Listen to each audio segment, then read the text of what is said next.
윤석열 정부가 오는 7월 DSR 규제 강화를 예정대로 시행하게 됩니다. 가계부채를 의식한 행보로 풀이됩니다. 면세업계가 코로나 여파에서 여전히 헤어나오질 못하고 있습니다. 매출은 늘어났는데 영업이익은 뒷걸음질을 켰습니다. 서울 아파트 실거래 지수 5개월 만에 다시 상승세로 전환했습니다. 저출산, 고령화 문제가 심각해지며 건설 현장의 인력난이 가중되고 있습니다. 센 경제라이브 시작합니다.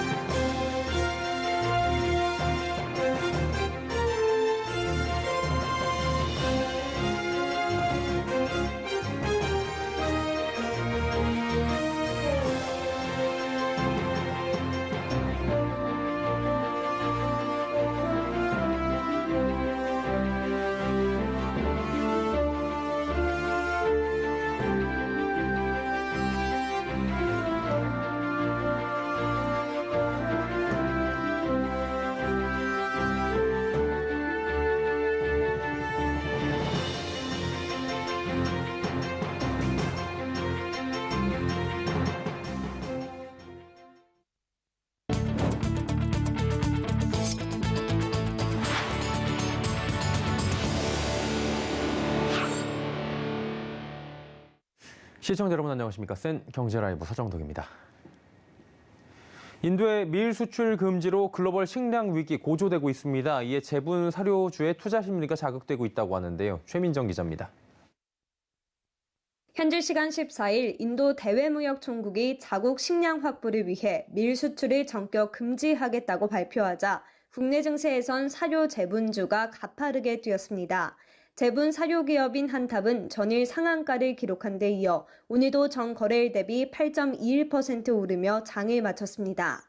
사조동아원, 팜스토리, 한일사료도 전일 급등세를 보였지만 차익 실현 매물이 출회하며 오늘은 하락한 채 장을 마감했습니다. 최근 러시아와 우크라이나 전쟁이 장기화되면서 국제 곡물 가격이 오른 데 이어 인도의 밀 수출 금지 소식이 들리자 제분 사료주들의 투자 심리가 자극된 것으로 풀이됩니다. 유럽 시장에선 밀 가격이 1통당 435.25유로까지 치솟으며 글로벌 식량 위기가 현실화될 것이란 우려까지 나오고 있습니다. 증권업계는 주요 밀 생산국인 미국, 프랑스도 가뭄의 생산 차질이 예상되는 상황 속 제분 사료주의 투자 심리가 추후 다시 자극될 수도 있다고 전망했습니다. 다만 단기적으로 주가가 너무 급등할 경우 변동성이 커질 수 있다며 투자에 유의해야 한다고 전하기도 했습니다.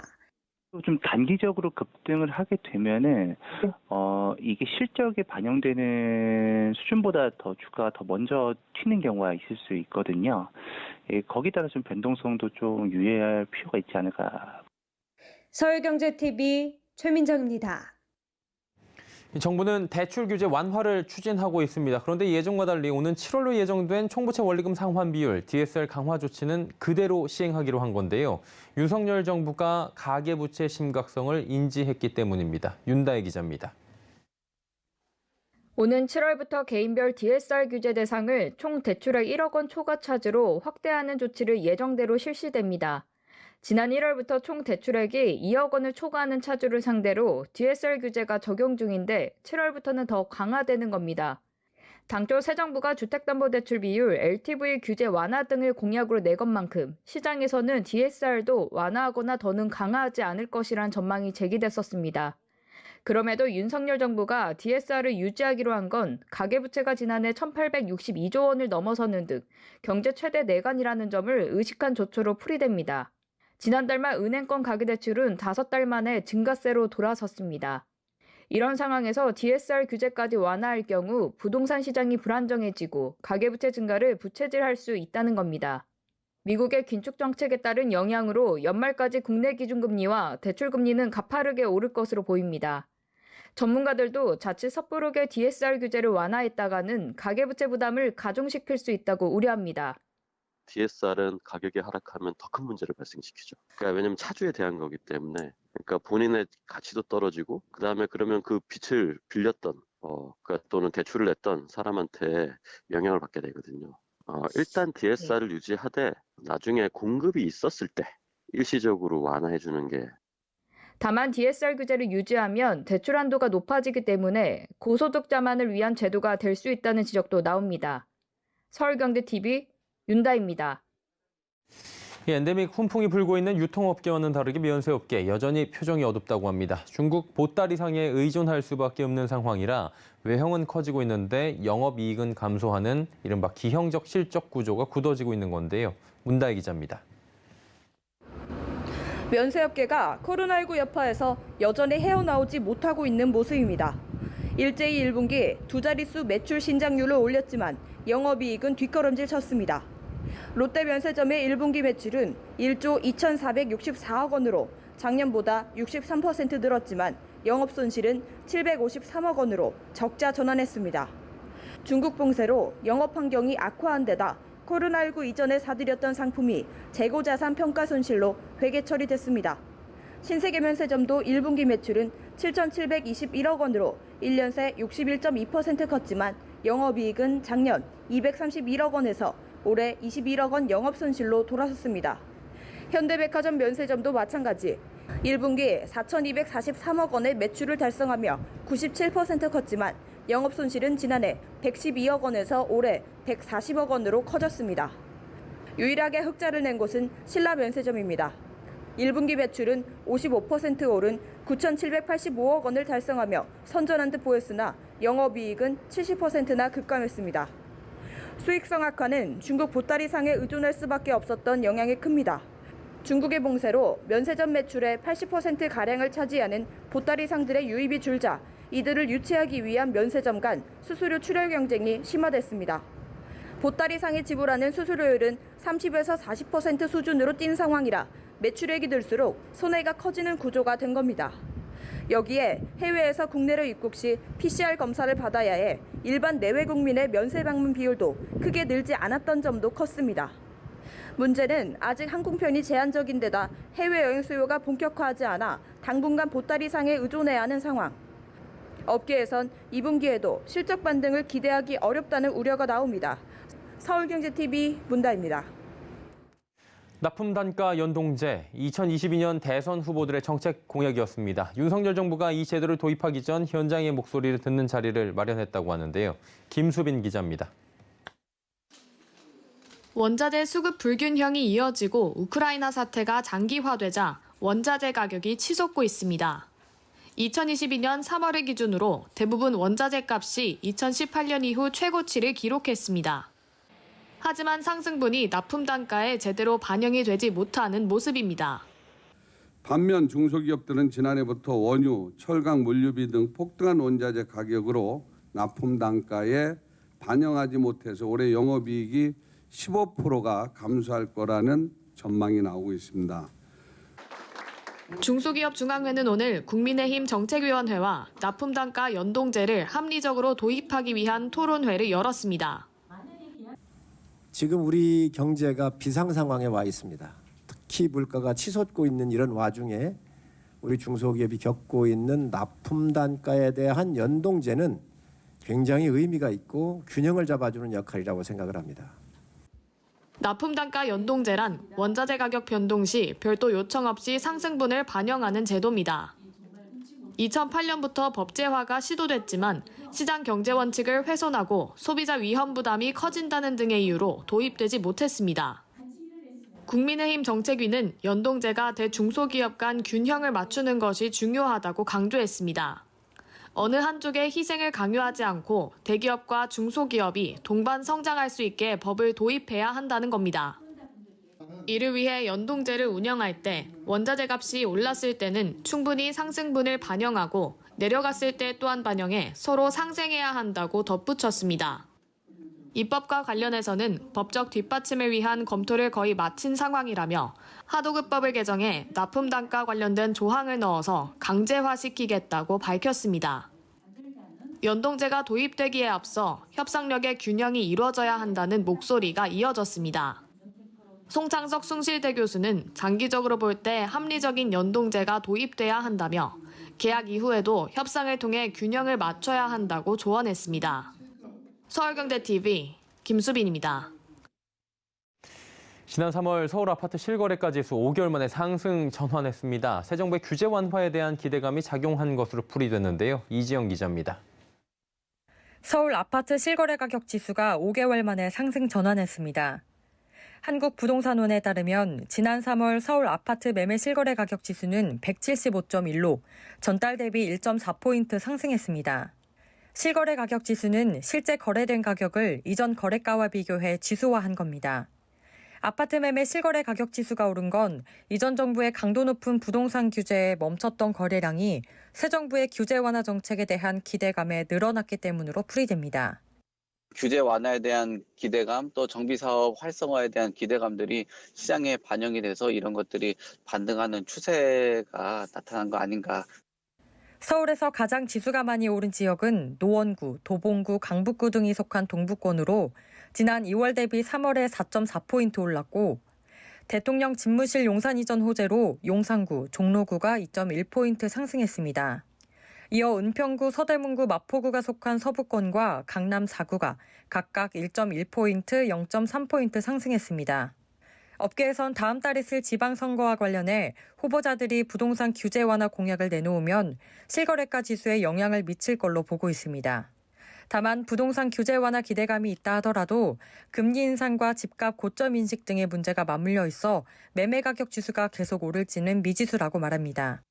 서울경제TV 이지영입니다.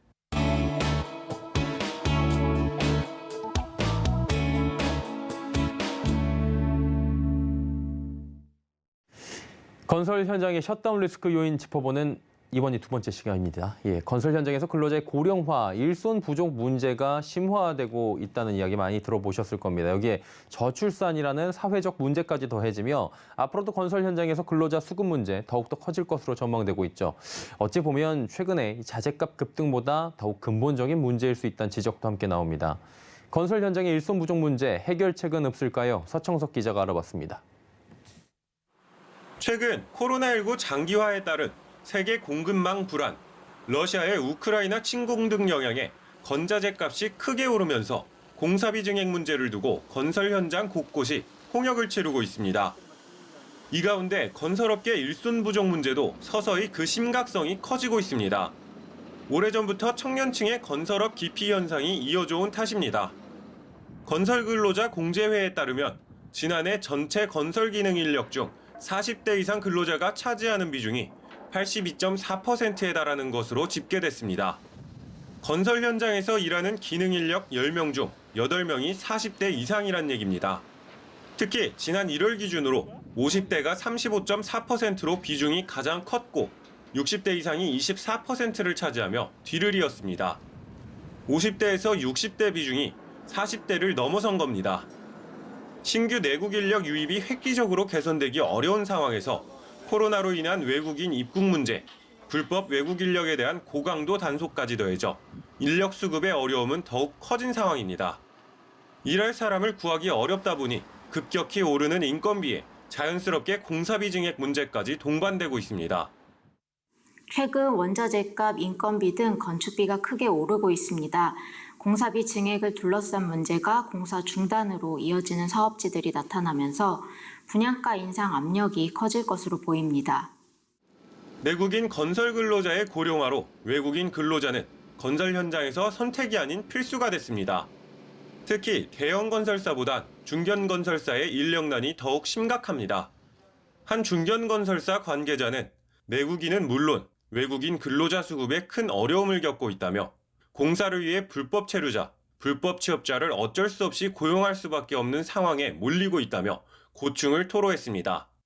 실제 건설업에서 일반 고용 허가제 외국인 근로자 규모는 올해 2,400명으로 결정됐지만 실상 쿼터제 2,400명 한도도 다 사용하지 못하고 있습니다.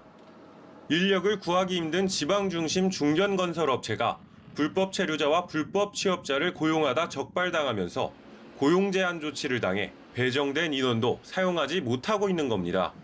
인구가 감소하고 있고 생산 가능 인구도 줄어들고 있고 건설업에 들어오려고 하는 사람들은 없기 때문에 그건 더 어렵죠. 이게 기계화 표준화해서 대량 시스템을 사용할 수 없는 구조이기 때문에 건물을 다 모양들이 다 다르고 외관들이 다르잖아요. 노동 집약적인 노동 의존적인 생산 방식이 아직도 고수되고 있기 때문에 건설업에서 이제 외국인들의 필요성은 계속 지속될 거고 인구 고령화와 청년층 유입 부족 등 인력난의 근본적 원인은 당장 해법을 찾기 어렵습니다. 이런 가운데 처벌 일변도로 외국인 불법 취업만 단속할 경우 건설 현장은 셧다운 위기에 내몰릴 수 있습니다.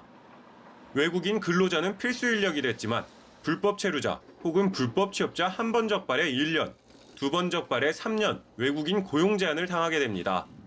이 경우 고용 제한으로 쿼터 제한 한도를 사용할 수 없게 되고 공사를 못하거나 다시 불법 고용과 고용 제한이라는 악순환을 반복할 수밖에 없습니다. 때문에 외국인 근로자 고용에 있어서 유연하고 탄력적인 정책이 필요하다는 목소리가 커지고 있습니다. 특히 외국 인력은 취업 활동 기간에 비례해 생산성과 숙련도가 향상되는 것이 일반적인 만큼 이들을 대상으로 언어와 숙련도를 평가해 제한적으로 체류 및 취업 활동 기간을 연장할 필요가 있다고 전문가들은 제언합니다. 불법 외국인들이나 이런 사람들을 문제를 완화하기 위해서는 쿼터 상향을 하고 그다음에 한시적으로라도 고용 제한 조치를 조금 완화하는 방안을 검토하는 게 필요하죠. 내국 인력 양성과 청년층 유입 촉진은 건설업계가 장기적으로 풀어야 할 과제입니다. 다만 당장 뾰족한 대안이 없는 마당에 원칙만 내세우기보단 불법 인력을 관리 가능한 합법 인력으로 대체해 국내 건설 현장의 셧다운 리스크를 줄여나갈 필요가 있어 보입니다. 서울경제TV 서청석입니다. 은행권 주택담보대출 변동금리의 기준이 되는 코픽스가 0.12%포인트 오르며 오늘부터 주택담보대출 금리가 더욱 오르게 됐습니다. 은행연합회에 따르면 4월 신규 취급액 기준 코픽스는 3월보다 0.12%포인트 높은 1.84%로 집계됐습니다. 이는 2019년 5월 이후 2년 11개월 만에 최고치입니다. 시중은행들이 오늘부터 신규 주담대 변동금리에 4월 코픽스를 반영하며 향후 대출자들의 이자 부담은 더욱 커질 전망입니다. 전일 코스닥 시장에 입성한 대명에너지 오늘 반등에 성공했지만 여전히 공모가를 밑도는 모습입니다. 대명에너지는 신재생에너지 그른솔루션 보유기업으로 상장 첫날 공모가 대비 7% 내린 13,950원에 거래를 마친 바 있습니다. 상장 이틀째인 오늘 장 마감 전 상승 전환에 성공하며 전거래일 대비 2.87% 오른 14,350원을 기록했습니다. 지난 2월 수요 측에서 모집 수량을 채우지 못해 상장을 철회했던 대명에너지는 지난달 실시한 기관 투자자 수요 예측에서도 255대 1의 저조한 경쟁률을 기록하며 흥행부진 우려가 커졌습니다. 대명에너지는 확보한 공모 자금을 신규 발전 자원 개발, 유지 관리 보수 운영 자금, 발전소 지분 취득 등에 활용할 계획이라고 밝혔습니다. 삼성전자가 2022년형 무풍 에어컨이 소비자들로부터 눈길을 끌자 광주 사업장의 에어컨 생산 라인을 2월부터 풀 가동하고 있습니다. 삼성전자는 대표 모델인 베스포크 무풍 에어컨 갤러리에 이어 지난달 여름과 봄, 가을에도 사용 가능한 베스포크 무풍 에어컨 갤러리 체험풍을 선보인 바 있습니다. 삼성전자는 베스포크 무풍 에어컨 갤러리 외에도 천장에 매립해 공간 활용도가 높은 무풍 시스템 에어컨도 지속적으로 판매가 증가하고 있다며 프리미엄 제품을 기반으로 국내 에어컨 시장을 주도한다는 계획이라 밝혔습니다. LG전자가 국내 가정의 창호에 딱 맞는 디자인과 냉방 성능이 뛰어난 창호형 에어컨 LG 휘센 오브젝 컬렉션 엣지를 출시했습니다. 이 에어컨은 공기 흡입구를 전면에 배치해 제품을 이중참 바깥쪽에 설치할 수 있어 에어컨 돌출을 최소화했습니다. 이 때문에 블라인드나 커튼 사용도 가능합니다. 신제품은 냉매를 압축하는 실린더가 2개인 듀얼 인버터 컴프레셔를 탑재해 냉방 성능과 에너지 효율을 동시에 갖췄습니다. 특히 저소음 모드에선 조용한 도서관 수준인 400dB보다 낮은 34dB의 저소음 냉방을 구현하게 됩니다. 여기에 LG 싱큐 앱의 업 가전센터를 통해 다양한 편의 기능을 업그레이드로 추가할 수 있게 됩니다. 르노코리아 자동차가 2024년 출시를 준비 중인 친환경 신차의 부품 국산화율을 60% 이상으로 한다는 목표를 밝혔습니다. 이는 국내에서 생산한 부품의 적용률이 가장 높은 모델인 QM6 수준 이상입니다. 르노코리아 자동차가 현재 준비 중인 친환경 신차는 르노그룹 및 길리홀딩그룹과 함께 한국 시장을 위해 선보이는 하이브리드 합작 모델입니다.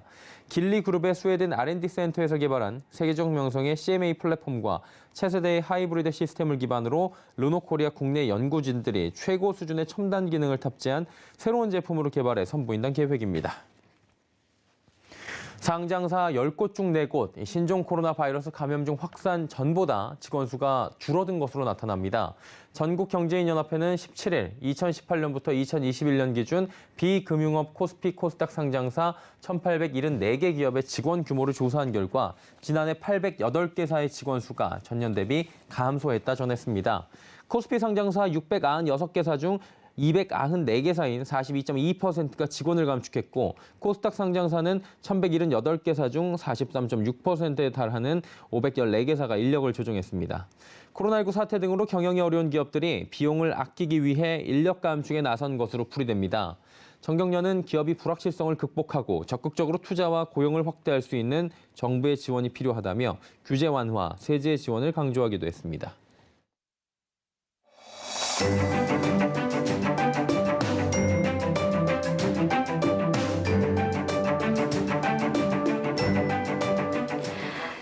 안녕하세요. K웨더 라이프스타일 예보 박유라입니다. 오늘 맑은 가운데 강한 볕이 내리쬐면서 초여름 더위를 보였습니다. 한편 대기가 계속해 메말라가고 있습니다. 건조특보가 확대 강화되어 가고 있고 오늘 밤부터 모레 오전 사이에는 강한 바람이 불겠습니다.